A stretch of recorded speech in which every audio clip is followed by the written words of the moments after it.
வந்து தூத்துக்குடி மாவட்டம், தூத்துக்குடி தாலுக்கா அங்கேருந்து வரேன். என் பேர் ராணி. நான் வந்து கடந்த ஒரு 12 வருஷமாக நான் வந்து என்னுடைய இடத்துக்காக நான் போராடிக்கிட்டு இருக்கேன்.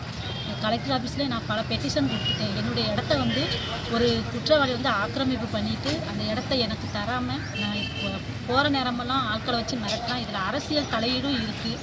நான் எனக்கு வந்து இந்த பெட்டிஷனை வாங்கியிருக்கிற கலெக்டர் அவங்க வந்து என்னுடைய மனுவை ஏற்று என்னுடைய போராட்டத்துக்கு வந்து ஒரு முடிவு தரணும். என்னுடைய இடத்த எனக்கு மீட்டு தரணும். யார் எதிர்பார்த்து யார்? அவர் பேர் வந்து பார்த்திபன். அவர் மேலே வந்து பல வழக்குகள் இருக்குது. அவர் தலைமறைவாக தான் இருக்கார். நாங்கள் போகிற நேரம் வந்து பல பிரச்சனைகள் பண்ணுறாங்க. பல தவறான வார்த்தைகள் வந்து யூஸ் பண்ணுறாங்க. நான் போராடிக்கிட்டு தான் இருக்கேன் இன்னும் வரைக்கும். இப்போவும் நான் கலெக்டர் ஆஃபீஸில் பெட்டிஷன் கொடுத்துட்டு தான் நான் வந்திருக்கேன். காவல்துறைக்கு பெட்டிஷன் கொடுத்தீங்களா? எஸ்பி ஆஃபீஸ்க்கு கொடுத்தீங்களா? எஸ்பி ஆஃபீஸ்க்கு நான் போயிருக்கேன்.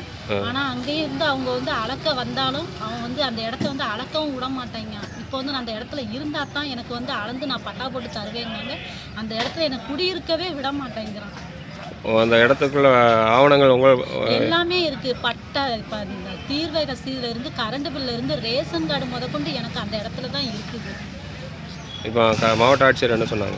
மாவட்ட ஆட்சியர் வந்து எஸ்பி ஆஃபீஸ்க்கு வந்து நான் ஃபார்வர்ட் பண்ணுறேம்மா, உங்கள் பிரச்சனைக்கு ஒரு முடிவு சொல்கிறேன் அப்படின்னு சொல்லியிருக்காங்க. நான் இதை கடைசி முறையாக நான் நம்புகிறேன். இதுக்கு மேலே நான் வந்து என் உயிரை தான் நான் பணைய வச்சு நான் அடுத்த தடவை நான் போராடுவேன்.